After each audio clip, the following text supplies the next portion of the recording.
The terrifying mystery of Kharaset, a haunted archaeological site discovered in the desert.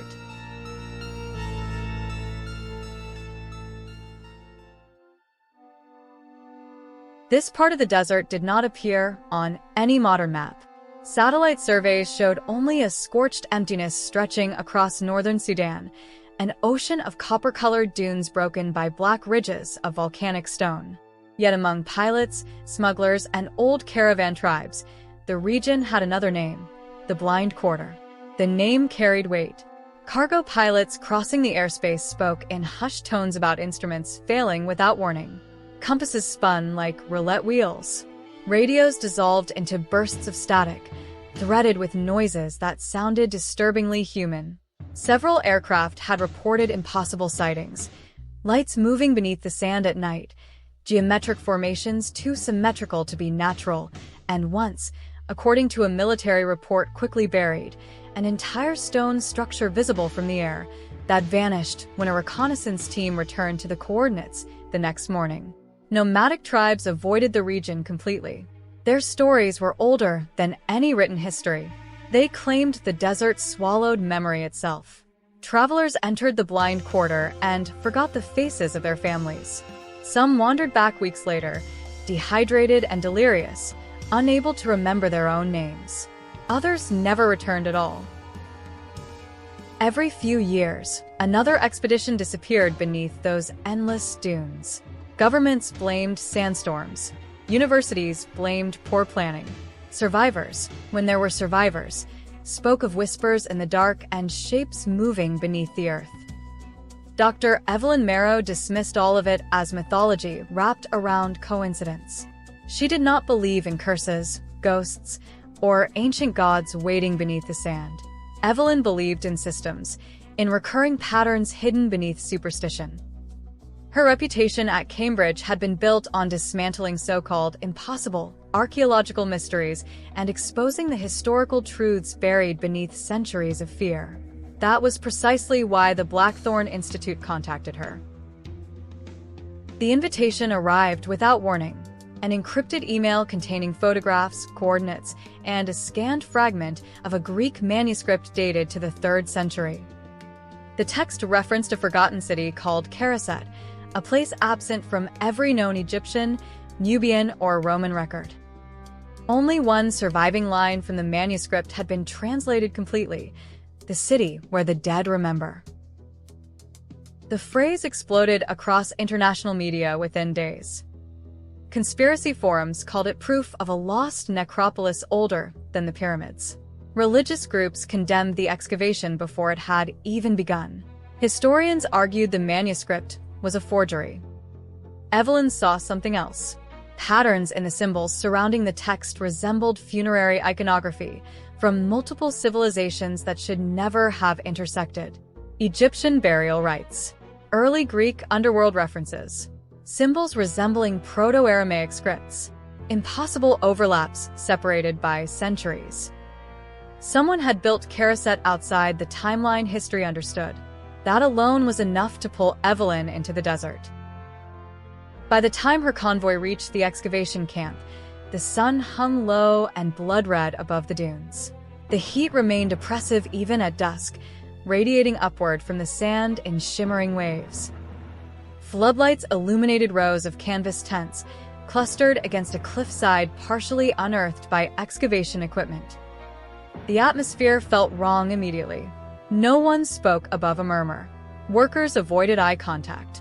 Several men standing near the supply crates made protective gestures as Evelyn passed, touching charms carved from bone and copper. One woman refused to look toward the dig site entirely. 6 workers had already abandoned the excavation. Omar, the site foreman, guided Evelyn through the camp. They hear voices at night. He was a broad-shouldered Sudanese man with deep lines etched into his face from years in the desert. Unlike the others, he did not appear frightened so much as exhausted. Whispering beneath the ground. Some say the voices know their names. Evelyn attempted to explain. Acoustics. Wind moving through buried chambers can create strange auditory effects. Omar glanced at her, but did not smile. Perhaps you are right. As they walked deeper into the camp, Evelyn noticed more unsettling details. Equipment failures, burned-out floodlights stacked beside crates, a generator operator muttering prayers under his breath, while checking fuel lines that had apparently stopped working twice during the night without explanation. Then she saw the staircase. It emerged from the base of a stone escarpment like the entrance to another world. Massive black steps descended steeply underground, disappearing into absolute darkness below. Ancient statues lined both sides of the entrance, half buried by centuries of sandstorms. Time had eroded their features smooth, yet their postures remained unmistakable. Every figure held one hand tightly across its mouth. Evelyn slowed immediately. Not one statue differed from the others. Hundreds of years of artistry, yet every sculptor had preserved that same gesture with obsessive precision. What do you think? A warning? Omar studied the statues silently for a moment. Or perhaps a prayer. The air coming from the staircase felt unnaturally cold. Evelyn descended with the first survey team shortly after nightfall. Their lights revealed a vast underground chamber carved directly into stone. The scale was staggering. Columns wider than oak trees stretched upward into darkness, so complete, the ceiling remained invisible. Every surface was covered in murals painted with faded gold, black, and deep crimson pigments that somehow survived the passing millennia. The artwork disturbed her immediately. Human figures appeared throughout the murals, but their faces were always obscured, scratched away deliberately or hidden beneath black veils. Spiraling symbols repeated endlessly across the walls in concentric circles that seemed almost mathematical in their precision. The longer Evelyn stared at them, the more they appeared to shift subtly at the edges of her vision, like movement.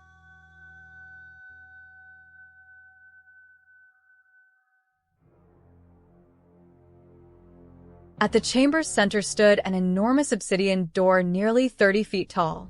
Its surface reflected the team's lights like dark water. No hinges, no handle, no visible mechanism of any kind. Only a single inscription carved into the stone in sharp, elegant symbols.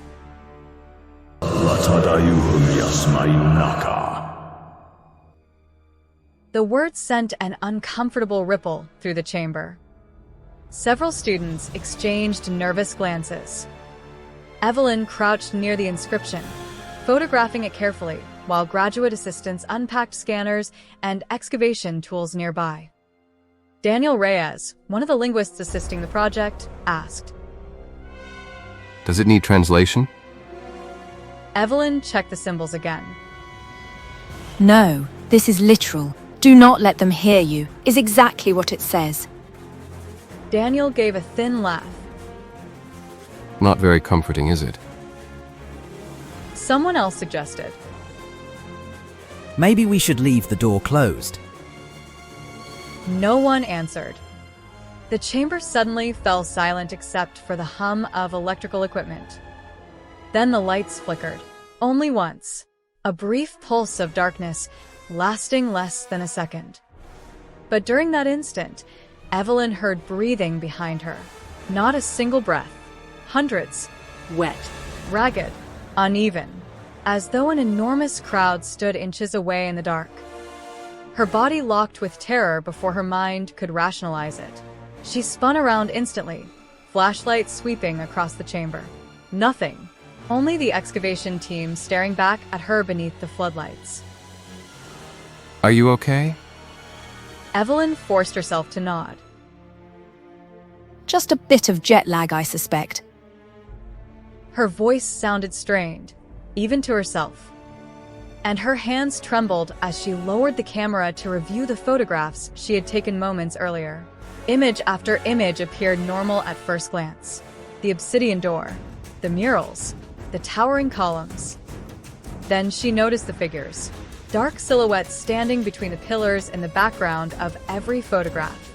Tall, human-shaped, motionless, watching the team from the shadows. Evelyn's pulse quickened, because she knew with absolute certainty that those spaces had been empty when she took the pictures. And in the final image, one of the shadowy figures stood much closer than the others, close enough for her to make out its face, excepting that it had none.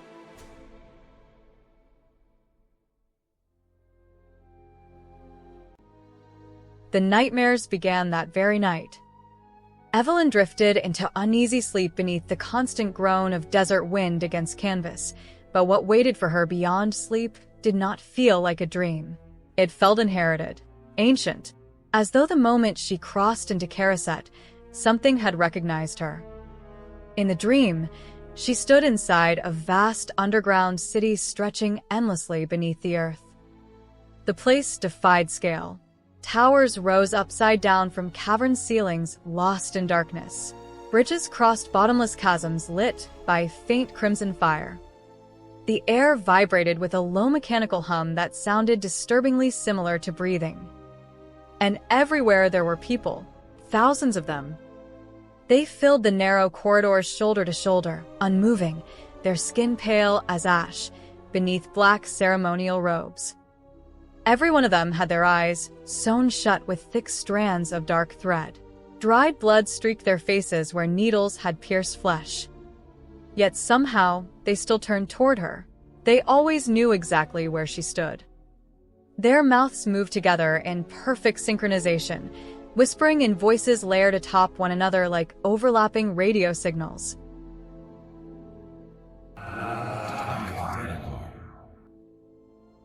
The words echoed through the city endlessly. The sound grew louder until the walls themselves seemed to vibrate with it. The blind figures began reaching toward her, hundreds of hands stretching from the darkness. Then Evelyn saw something towering behind them, a shape too large to fit within the corridor, watching her, its face hidden behind a veil of moving shadow. And suddenly all the voices spoke as one.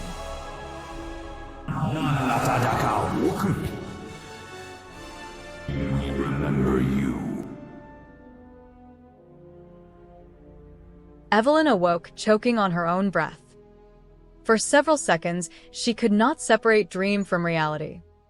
Her tent was drenched in darkness, except for the pale glow of a lantern near the entrance. Sweat soaked her clothes despite the cold desert air. Outside, the excavation camp lay silent. No voices, no movement, only the distant hum of generators and the soft hiss of wind across sand. Evelyn rubbed trembling hands across her face and forced herself upright. The nightmare still clung to her thoughts with unnatural clarity. Usually dreams dissolved within moments of waking. This one felt engraved into her memory. Trying to steady herself, she stepped outside the tent. The desert night stretched endlessly beneath a sky flooded with stars. Floodlights illuminated sections of the camp in harsh white circles, while the dunes beyond remained swallowed by darkness. Then she noticed the footprints. Bare human footprints covered the sand around the camp. Hundreds of them. Small, large, adult, Child. as if an invisible crowd had walked silently through the excavation during the night. Evelyn's pulse quickened as she followed the trail with her eyes. Every set of footprints led toward the massive staircase descending into Kharaset. None came back out.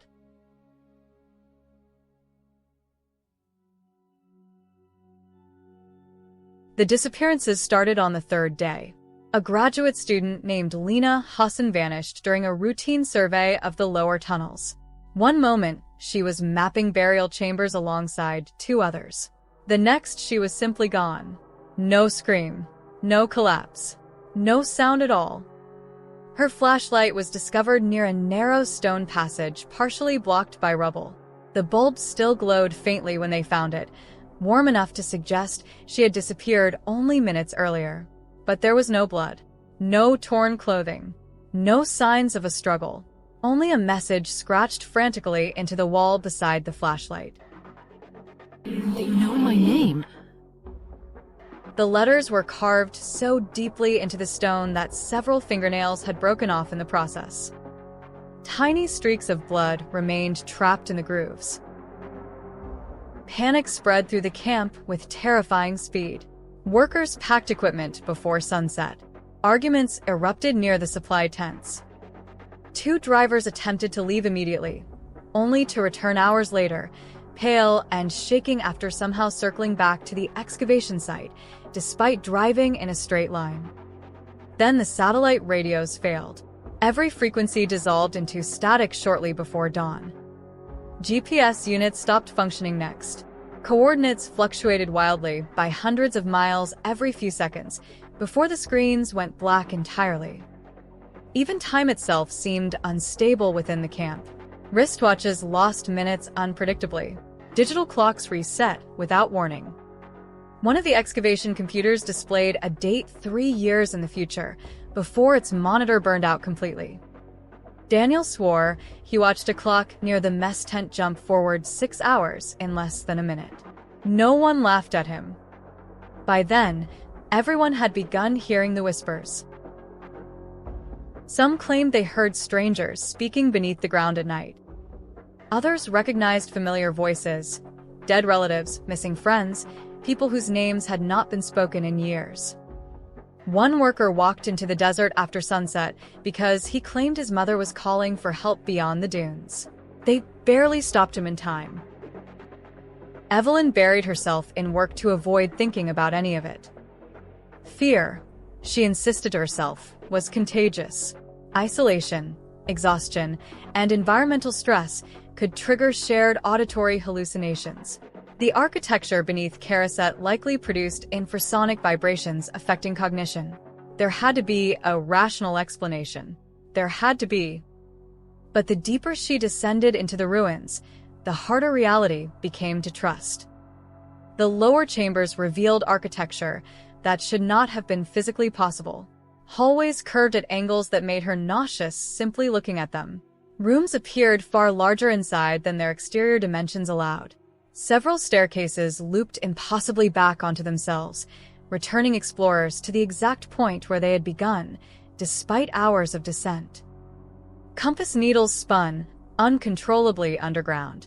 Laser measurements contradicted one another. Maps changed between surveys. And everywhere, the whispers. At first the sounds remained faint, half-heard murmurs buried beneath echoes and shifting stone. Then they became familiar. One narrow corridor carried the unmistakable sound of a woman softly crying. Another echoed with Daniel's voice speaking from somewhere far ahead, despite him standing beside Evelyn at the time. Then Evelyn heard her own father. Evelyn. The voice drifted through the darkness ahead with devastating clarity. She froze instantly, not because it resembled him, because it was him. The exact cadence, the exact exhaustion in his voice during the final weeks before cancer consumed him 20 years earlier. You left me alone. Her chest tightened painfully. Memories she had buried long ago surged upward without warning. Hospital lights, morphine machines, her father reaching weakly toward her bedside chair. I called for you. You heard me calling. Evelyn stared into the darkness ahead, unable to breathe. The corridor beyond her flashlight beams seemed impossibly deep now, stretching far beyond the dimensions marked on their excavation maps. Evelyn, don't leave me. Closer this time. A trembling hand seized her shoulder. She nearly screamed. Daniel stood behind her, pale and drenched in sweat. There's something wrong down here. People are hearing things. Evelyn slowly turned back toward the darkness ahead. The whispering had stopped, but she could still feel something listening. Far below the ruins, somewhere deep beneath the stone, something moved. And for the first time since arriving at Kharaset, Evelyn felt certainty settle coldly into her bones. No, something is talking.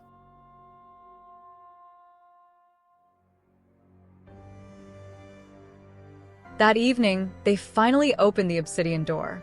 Not intentionally. The entire excavation team had gathered within the central chamber while Evelyn argued with Omar about sealing the lower levels until they understood what they were dealing with. Fear had infected everyone by then. Several workers refused to remain underground after sunset. Daniel kept glancing nervously toward the obsidian slab as though expecting it to move. The air inside the chamber felt heavier than before. The whispers had grown louder throughout the day. Not constant, rhythmic, like breathing.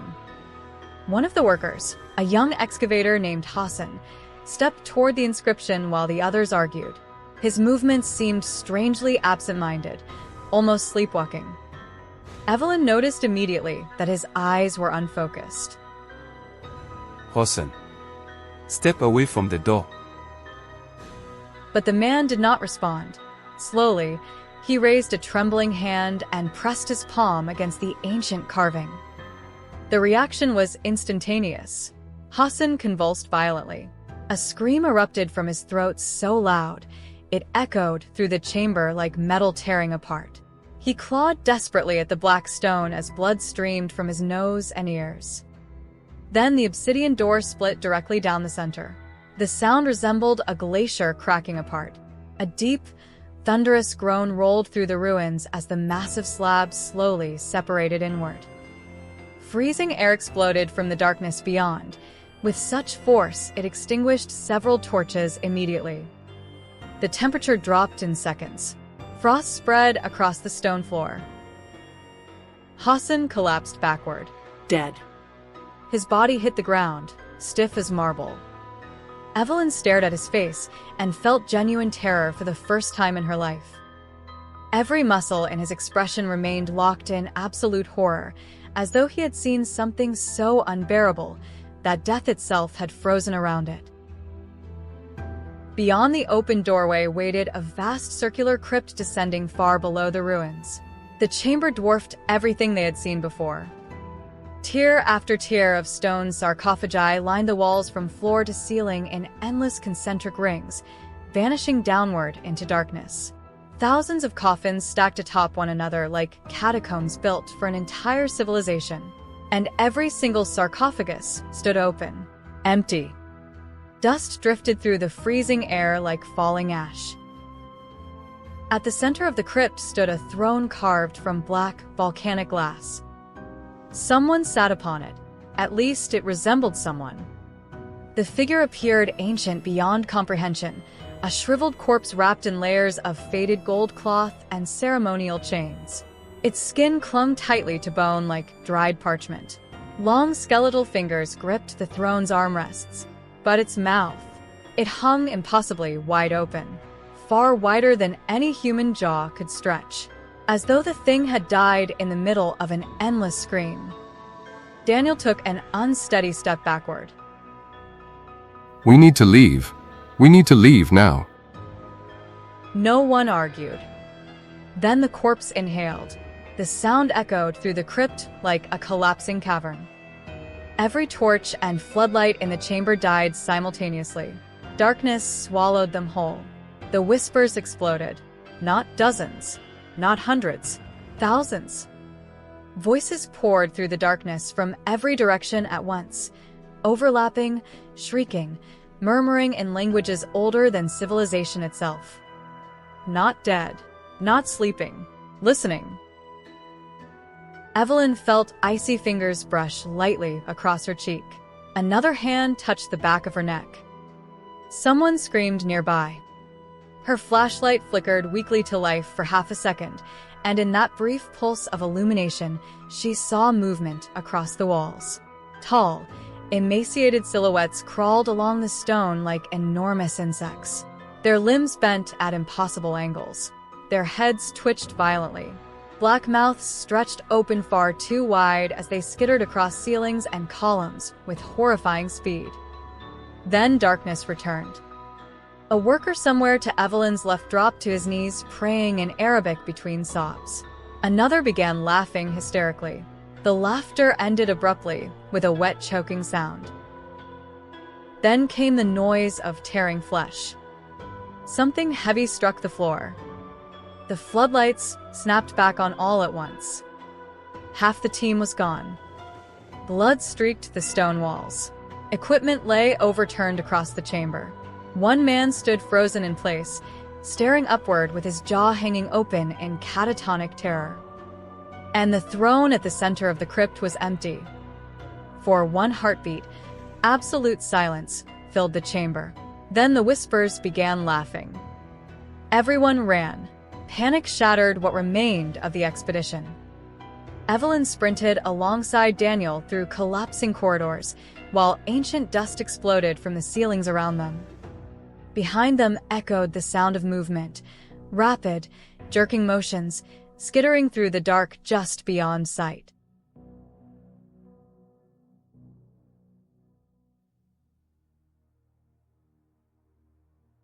The ruins were changing. Hallways sealed shut behind them with grinding avalanches of stone. Passages that had not existed before opened suddenly within solid walls. Entire chambers appeared distorted, stretched impossibly long like reflections inside broken mirrors. Several times Evelyn became certain they were running in circles. And everywhere she looked, she saw the dead. Crowds of translucent figures filled the corridors for split seconds at a time. Thousands of them, men, women, children. Citizens of Kharaset standing silently within the ruins of their city. Their hollow eyes followed the living as they fled, watching, remembering. The whispers grew louder the closer the creatures came. Evelyn heard names buried within the noise. Not only hers, everyone's. At last they reached the massive staircase leading toward the surface. Moonlight spilled faintly from above like salvation. Daniel reached the stairs first and began climbing 2 steps at a time. Go, damn it! He climbed halfway before stopping suddenly, completely still. Daniel, what the hell are you doing? No response. A terrible feeling settled into Evelyn's stomach. Slowly, mechanically, Daniel turned around. His eyes were gone. Only smooth black hollows remained beneath the lantern light, leaking darkness thicker than blood.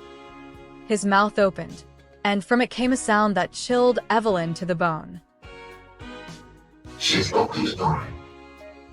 The sound did not belong to him. It belonged to something ancient, something dark and sinister. She's opened the door. Daniel smiled. Then he threw himself backward. His body struck the stone staircase with a sickening crack before tumbling violently into the abyss below. Bones snapped against the steps as he disappeared into darkness. The whispers erupted into ecstatic shrieking. Evelyn ran. Later, she would remember fragments only in flashes. The freezing desert air tearing at her lungs. The sensation of something moving beneath the sand beside her. Whispers following her across the dunes night after night, without ever growing distant. She never remembered reaching the surface, completely. Only stumbling blindly through endless desert beneath a merciless sunrise, until a rescue patrol found her 3 days later, wandering half-conscious across the dunes, dehydrated and incoherent. When authorities returned to the coordinates she provided, they found nothing. No excavation camp. No ruins. No staircase descending underground. Only untouched desert stretching endlessly beneath the sun. The Blackthorn Institute denied any knowledge of Kharaset. Official records of the expedition vanished. Employment files disappeared. Funding trails collapsed into dead ends. Evelyn's photographs corrupted beyond recovery. Psychologists attributed her testimony to trauma-induced psychosis, brought on by isolation and environmental stress. No one believed her. Eventually, even Evelyn tried to convince herself it had never happened. Until the whispering began again. Late at night, in the silence of her apartment, she sometimes heard voices beneath the floorboards. Soft. Patient. thousands speaking together in perfect unison from somewhere impossibly deep underground.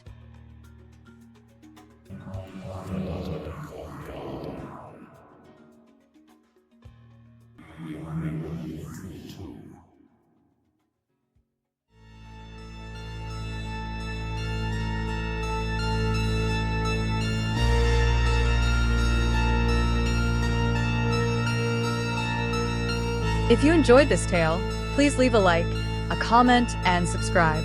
It would mean the world to us.